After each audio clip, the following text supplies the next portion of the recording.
हीरा मोती चांद सूरज, अरे ये क्या मांगता है मुराद। हाँ, हीरा मोती चांद सूरज, ये क्या मांगता है मुराद। पहले अपनी किस्मत को संवार, चुन ले तू नई सरकार, वोट करेगा बिहार। हाजी नमस्कार, आदाब, मैं हूं त्रिदीप रमन। वोट करेगा बिहार में आपका बहुत बहुत स्वागत है। आप कैसे चुने सूबे में वो सरकार जिनके नेतृत्व में आगे बढ़ सके बिहार, ये बताना ही वोट करेगा बिहार का असली मकसद है। आज हम हैं अररिया संसदीय क्षेत्र में। आज के एपिसोड में हम यहाँ की 2 विधानसभा सीट यानी सिकटी और जोकीहाट के चुनावी हालात पर चर्चा करेंगे। आज इन दोनों विधानसभा क्षेत्रों की हकीकत को जानने के लिए स्टूडियो में हर दिन की तरह आज भी मौजूद हैं द वीक के सीनियर जर्नलिस्ट मुकेश रंजन। इन्हें बिहार के चुनावी हालात की पल पल की खबर है। मुकेश जी, सिकटी की पहली चुनावी तस्वीर।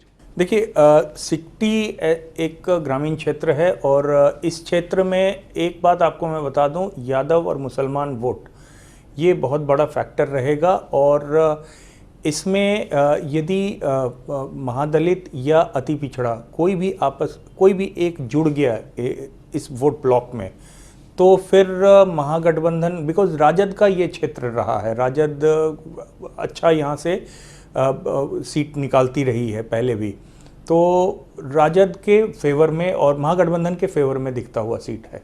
मुकेश रंजन से हमारी बातें आगे भी जारी रहेगी, लेकिन सबसे पहले प्रोग्राम का आगाज सियासी नेपथ्य की चुप आहटों से चुनावी चटखारे में।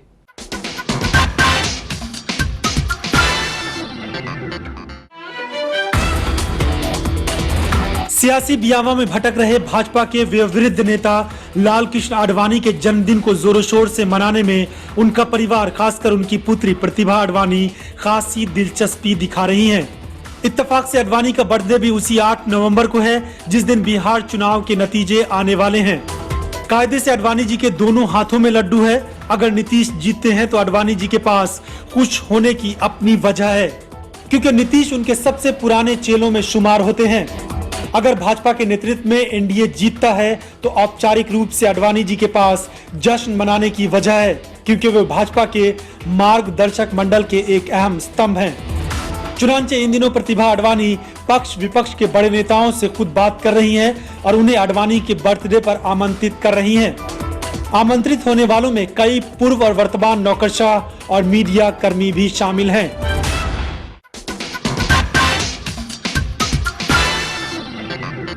चुनावी चटखारे के बाद हम आपको सीधे लेकर चलते हैं सिकटी विधानसभा क्षेत्र की ओर। अररिया लोकसभा क्षेत्र के तहत आने वाला सिकटी विधानसभा क्षेत्र एक पिछड़ा ग्रामीण इलाका है। इसमें सिकटी और कुर्सा काटा ब्लॉक आते हैं, जिसमें बलुआ, कलियागंज, चौरी, देहती उत्तर और दक्षिण, धर्मगंज, चाहतपुर, पलासी आदि इलाके प्रमुखता से शामिल हैं। कोशी के प्रभाव क्षेत्र में आने वाले इस इलाके में संसाधनों का लगातार टोटा बना रहता है। रही सही कसर भ्रष्टाचार और अफसरशाही पूरी कर देता है। यहाँ का समाज मूलतः कृषि प्रधान है, लेकिन प्रशासन या राजनीतिक नेतृत्व इसकी सुध लेता नहीं दिखता। सिंचाई की समस्या के समाधान की मांग हर चुनाव में यहाँ के किसान उठाते रहे हैं। ये इलाका जूट की खेती के लिए जाना जाता रहा है, लेकिन अब यह पहचान भी फीकी पड़ती जा रही है। क्षेत्र का राजनीतिक मिजाज बताता है कि जनता का रुझान बीजेपी और जदयू गठबंधन की तरफ रहा है। दोनों दलों ने यहां से लगातार जीत दर्ज की है। साल 2010 विधानसभा के चुनाव में भाजपा के आनंदी प्रसाद यादव ने लोजपा के विजय कुमार मंडल को भारी मतों से पराजित किया। सिकटी में 2000 के चुनाव में बीजेपी, अक्टूबर 2005 में जदयू और 2010 के चुनाव में फिर से बीजेपी ने अपना परचम लहराया। इस बार के चुनाव में एनडीए की तरफ से भाजपा के विजय मंडल फिर से मैदान में हैं, तो महागठबंधन की तरफ से जदयू के शत्रुघ्न मंडल अपनी दावेदारी ठोक रहे हैं। जातिगत समीकरणों की बात करें तो एक मुस्लिम बहुल इलाका है, उसके बाद यादव और मंडल का नंबर आता है। मुकेश जी, क्या दिख रहा है आपको यहाँ? देखिए, दोनों तरफ के जो कैंडिडेट हैं दोनों मंडल हैं, और मेरे हिसाब से यहाँ पे ये एडवांटेज महागठबंधन का होगा, क्योंकि मुसलमान वोट इन ब्लॉक महागठबंधन की तरफ। मुकेश जी, अगर विजय मंडल की बात करें हम लोग, जो भाजपा के अधिकृत उम्मीदवार हैं इस बार, पिछला लोकसभा चुनाव उन्होंने जदयू के बैनर तले लड़ा था, तो उनको पिछले लोकसभा चुनाव में तकरीबन 59,000 वोट आए थे। और जो भाजपा के उम्मीदवार थे प्रदीप सिंह, उनको 40,000 के आसपास वोट आए होंगे, 39,000 वोट। तो उनका जो अपना प्रभाव मंडल है सिक्टी में, वही काफ़ी व्यापक है। तो क्या इस बात के संकेत नहीं मिलते कि हाँ, एडवांटेज भाजपा की स्थिति हो सकती है? हाँ, ये है। और ये बड़ा आश्चर्य है कि जदयू ने विजय मंडल जी को छोड़ा क्यों। और या ये भी हो सकता है कि विजय मंडल ने जदयू को क्यों छोड़ा? हाँ, नहीं, मतलब जदयू को क्यों छोड़ा, तो जदयू या भाजपा ने जो दाने डाले उनको, हाँ, वो भी हो सकता है। और जो आपको मैं बता दूं, इस तरह का जो पिछले चुनाव में भी ये भाजपा से टिकट चाह रहे थे लोकसभा चुनाव में। इस तरह का अति पिछड़ा जो क्षेत्र होता है ना, इन क्षेत्रों में कई बार मैंने पहले भी कहा ना कि कैंडिडेट का अपना जो इन्फ्लुएंस है वो सबसे ज़्यादा काम करता है, क्योंकि वहाँ कोई आइडियोलॉजी नहीं चलती है, कोई विकास बहुत बड़ा मुद्दा होता नहीं है कि इनको हम जानते हैं, ये हमसे बात कर लेते हैं और इनके लोग मेरे पास आते हैं। इस पे बहुत जगह बहुत अच्छे खासे वोट पड़ते हैं उस बात को लेकर। तो ये जो पर्सनल कनेक्ट है ना आपके कैंडिडेट का इसके वोटरों के साथ, वो बहुत बड़ा फैक्टर है। और विजय मंडल जी का वो लगता है गुण काम आएगा इस बार भी। सिक्टी की चुनावी यात्रा आगे भी जारी रहेगी। फिलहाल वक्त हो गया एक छोटे से ब्रेक का। ब्रेक से वापस लौटकर हम अपनी चर्चा जारी रखेंगे। सच दिखाने की जिद बनी रहेगी। आप बने रहिए हमारे साथ। हम लौट कर आते हैं पल दो पल में। वोट करेगा बिहार हाजी, वोट करेगा बिहार हाजी। ब्रेक के बाद आपका स्वागत है। बिहार विधानसभा चुनाव के चुनावी महासमर को एक दीगर नजरिए से देखने दिखाने वाले प्रोग्राम वोट करेगा बिहार पे। इसके पहले कि हम अपनी चर्चा को आगे बढ़ाएं, आइए एक नजर डालते हैं साल 2014 के लोकसभा चुनाव पर और जानते हैं कि सिक्टी विधानसभा क्षेत्र में किस पार्टी का कैसा रहा प्रदर्शन। सिक्टी में बीजेपी के प्रदीप कुमार सिंह को 37,789 वोट मिले, तो राजद के तस्लीमुद्दीन को 40,045 वोट, तो जदयू के विजय कुमार मंडल को 59,039 वोट, तो बीएसपी के अब्दुल रहमान को 2,114 वोटों से ही संतोष करना पड़ा। देखिए 59,039 वोट तस्लीमुद्दीन को भी मिले वोटों से ज़्यादा की संख्या है। ये ज़्यादा संख्या है। और इसमें जो पहले हमारी बात हो रही थी कि ये जो इंडिविजुअल कनेक्ट होता है ना, वो एडअप करता है। यदि पार्टी लाइन पे देखें तो तस्लीमुद्दीन जी को ठीक ठाक वोट मिला था, और जो भाजपा के कैंडिडेट हैं उनको भी पार्टी लाइन के हिसाब से वोट मिला था, उनका इंडिविजुअल कोई अपील नहीं था। यहाँ जो विजय मंडल साहब हैं उनको पार्टी लाइन पे तो वोट मिला ही, और जो इंडिविजुअल कनेक्ट से जो वोट आया वही उनको बढ़त दिला गया है। तो अब है कि विजय मंडल जी आ गए भाजपा में। अब मान लीजिए कि 30,000 वोट का हिसाब किताब है, मान लीजिए पार्टी का वोट है, तो उसमें जो वो ऐड करेंगे, और ये बड़ा मुझे लग रहा है कि बीजेपी ने एक जैकपॉट ले लिया है अपने लिए और सही दांव खेला है विजय मंडल के ऊपर। तो जो अभी तमाम चुनावी मुद्दे चल रहे हैं, नीतीश जी ने एक शिगुफा उछाला है, बाहरी बनाम बिहारी, और नरेंद्र मोदी भी लगातार नए शिगुफे उछाल रहे हैं, तो आपको क्या लगता है मतदाताओं का मूड क्या बन रहा है? देखिए, ये मुझे लगता है कि बिहार के इस तरह के क्षेत्रों में, खास करके इन क्षेत्रों में ये जो शिगुफे हैं उसका मनोरंजन से ज़्यादा कनेक्ट है, क्योंकि इधर इस तरफ के वोटर ना अपने कैंडिडेट को देखते हैं, उनको ये जुमलों से जो बहुत ज़्यादा फर्क नहीं पड़ता, हंसते हैं, बोलते हैं, खुश होते हैं सुनकर। तो आपको ऐसा तो नहीं लगता कि जो नीतीश जी का मनोबल है थोड़ा डोल रहा है, तांत्रिकों की शरण में जा पहुंचे हैं? और वो भी तांत्रिक जी लालू जी को बड़ी गालियां दे रहे हैं। हाँ, नीतीश जी ने कुछ जवाब देने की कोशिश की है। भाई, वो जब कुछ कह रहे थे तो मैं तो चुप ही था, मैं तो कुछ बोल नहीं रहा था ना। तो देखिए, ये शहमात का खेल है, ये पार्टियों की आपस की लड़ाई है, और इस तरह से चुनाव के वक्त होता है। अब इसका देखना पड़ेगा कि क्या इम्पैक्ट होता है, ये तंत्र मंत्र कहाँ ले जाएगा, तो किसको किधर ले जाएगा। लेकिन मुझे नहीं लगता है कि इसका बहुत, देखिए ये सब है बीच बीच में ना, एक डेंट की बात है। अब इनका जैसे नीतीश जी का ये है तो उन्होंने अरहर दाल पकड़ लिया है, और वो उस काउंटर जुमला हर हर मोदी का दे रहे हैं। आज उनके पूरे कैंप से एक नया कैंपेन चल रहा है, हाँ, कि बिहार में बहार है, फेंकू फरार है।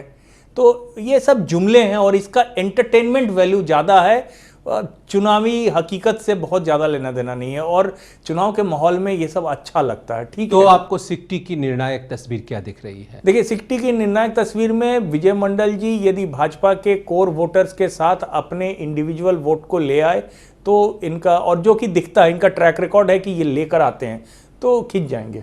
सिक्टी में एडवांटेज एनडीए, हमारे चुनाव विशेषज्ञ मुकेश रंजन की राय है। उनकी राय से वाकिफ होने के बाद अब सिक्टी की जनता जनार्दन की राय जानने की बारी है। आइए वाकिफ होते हैं उनकी राय शुमारी से।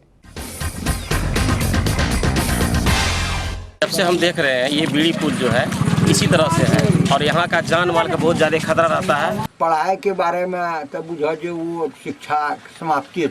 ये रानी पुल जो है 14 अगस्त को गिर गया 2014 को, और तब से जो है आज तक ये रास्ता विरुद्ध है, और जनता को जाने आने के लिए इतना तकलीफ होता है जिसका कि जवाब नहीं है। ये सड़क जो है काशी से सिलीगुड़ी तक ही बना हुआ है, अभी तक इसमें कोई काम भी नहीं हुआ। यहाँ से तो बहुत नेता बन के गया, एमएलए एमपी वगैरह, लेकिन आज तक कोई वैसा काम नहीं किया इस सिक्टी विधानसभा में। जितना भी दिक्कत रहता है कुछ भी नहीं सुनता, कहता जे कंप्लेन करना करो। अगर यहाँ एक मंडी हो, यहाँ एक मार्केट हो, किसान को उचित मूल्य मिल सकता है और उनकी जो आर्थिक स्थिति है उसमें रूहानियत तरक्की हो सकता है। वोट करेगा बिहार में फिलहाल वक्त हो गया है एक छोटे से ब्रेक का। ब्रेक के बाद जब हम वापस लौटेंगे तब नजर डालेंगे जोकीहाट विधानसभा की तस्वीर पर। आप बने रहिए हमारे साथ, हम लौट कर आते हैं पल दो पल में।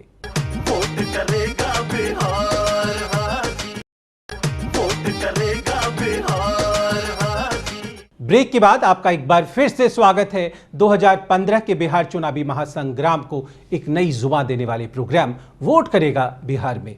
अब हम आ पहुंचे हैं जोकीहाट विधानसभा क्षेत्र के चुनावी सफर पर। जोकीहाट पहली चुनावी एक कस्बाई क्षेत्र है और मुसलमानों की संख्या अच्छी खासी है, तो उस हिसाब से देखा जाए तो मुझे लगता है कि महागठबंधन के लिए एक उम्मीद की किरण है इस पूरे क्षेत्र में, इस विधानसभा क्षेत्र में। महागठबंधन के लिए एक महाउम्मीद जोकीहाट से।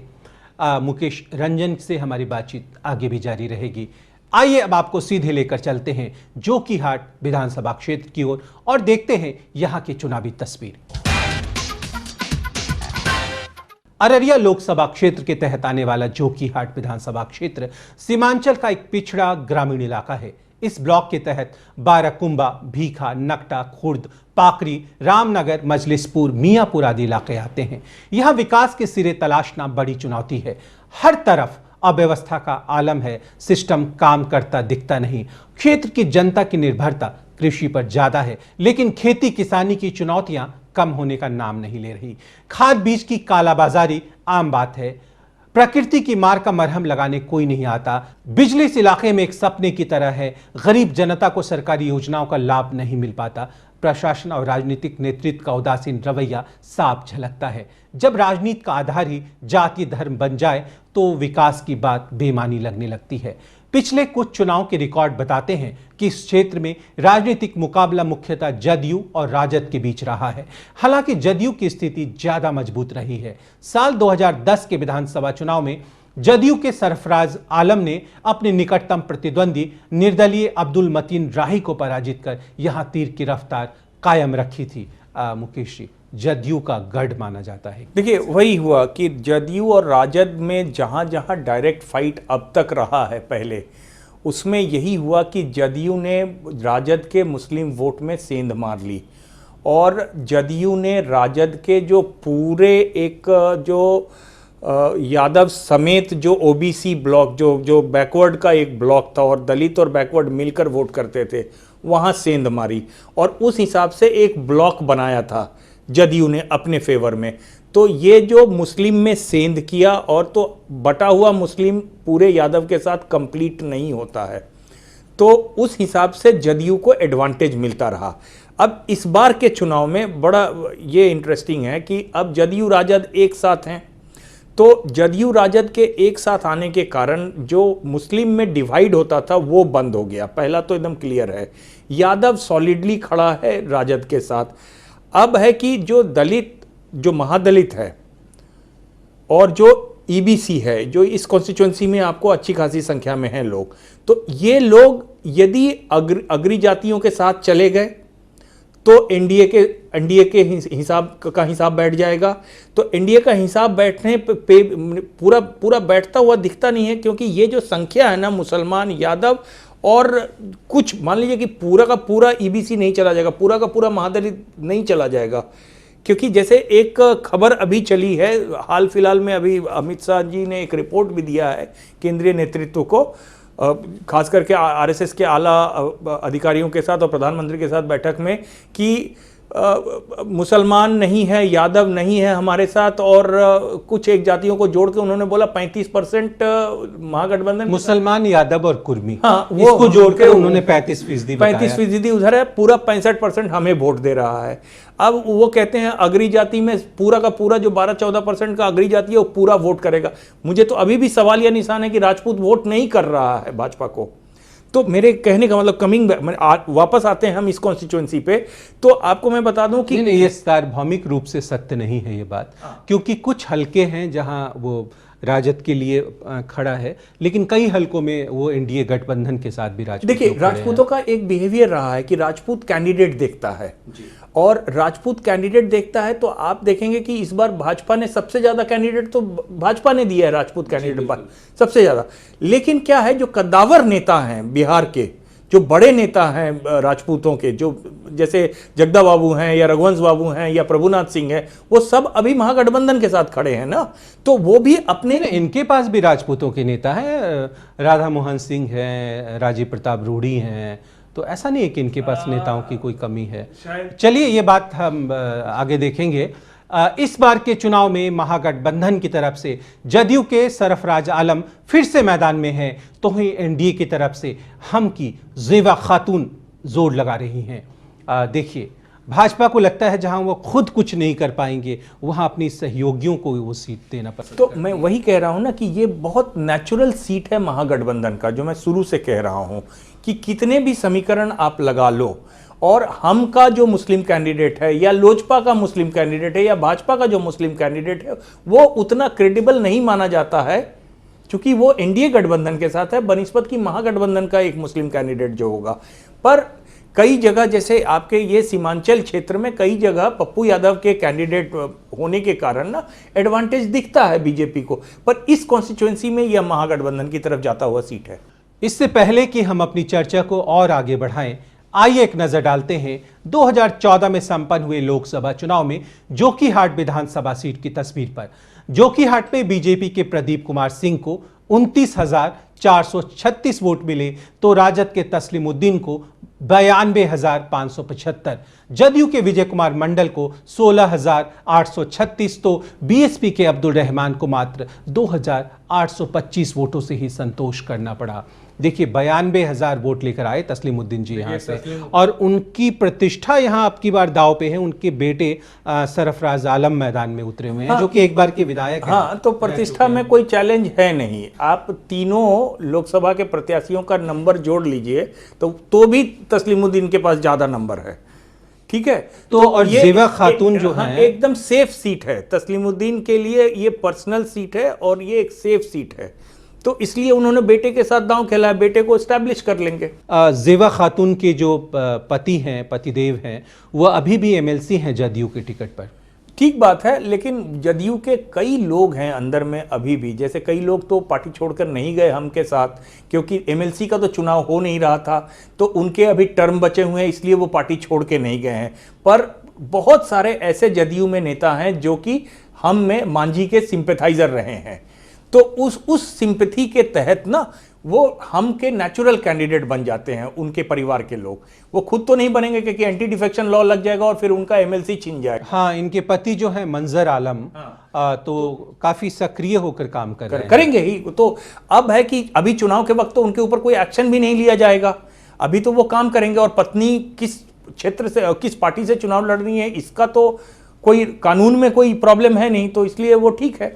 लेकिन ये सब कई सारे एमएलसी ऐसे भी हैं जो कि अभी हम के सिंपैथाइजर रहे हैं। तो चलिए, जोकीहाट की जो निर्णायक तस्वीर है वो आप पहले ही पेंट कर चुके हैं और आप एडवांटेज महागठबंधन बता मतलब चुके हैं। तस्लीमुद्दीन के लिए एक सेफ सीट है ये। मुकेश जी की राय से वाकिफ होने के बाद अब बारी है जोकीहाट के वोटरों की राय जानने की। तो आइए देखते हैं उनकी राय शुमारी। नीतीश कुमार ये के दिया हम लोग को पैसा अभी तक नहीं मिला है, छात्रवृत्ति नहीं मिलता है बच्चा लोग को। प्राइवेट में भेजते हैं तो 200 रुपया 300 रुपया देना पड़ता है हम लोग को, मास्टर टीचर को। नौकरी खातिर हमारे बेटा का पैर टूटल मजबूर से तो सर्टिफिकेट लेकर दौड़े छिए, दौड़ बड़ाई कर कोई सुनवाई नहीं कोई करे। बिजली कभी आता है 12 घंटा में 3 घंटा रहता है बिजली। और मतलब खेती का यही है हम लोग को। देखिए यहाँ तो ज़्यादा धान से ज़्यादा पटुआ होता है, पटुआ से फिर धान भी होता है। न उसमें पानी का साधन है, न डीजल का हम लोग को कोई यह मिल रहा है। हम लोग कैसे खेती कर सकेंगे? राशन कार्ड जो दे रहा था वो नहीं देता है। और दूसरी बात, हमारे नाम से पहचान पत्र है, हमारे बीवी के नाम से नहीं है। कितना लफड़ा बनाने के लिए पैसा लिया, वो भी पैसा ठग के खा लिया, नहीं दिया बना करके।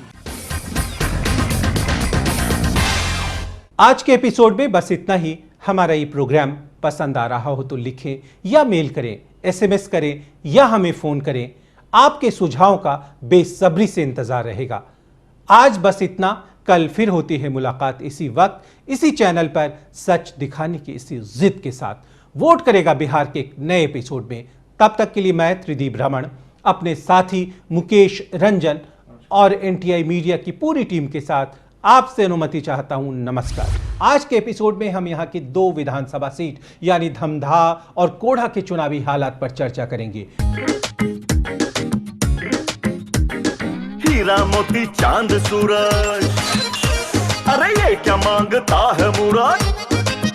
हाँ, हीरा मोती चांद सूरज, ये क्या मांगता है मुराद। पहले अपनी किस्मत को संवार, चुन ले तू नई सरकार। वोट करेगा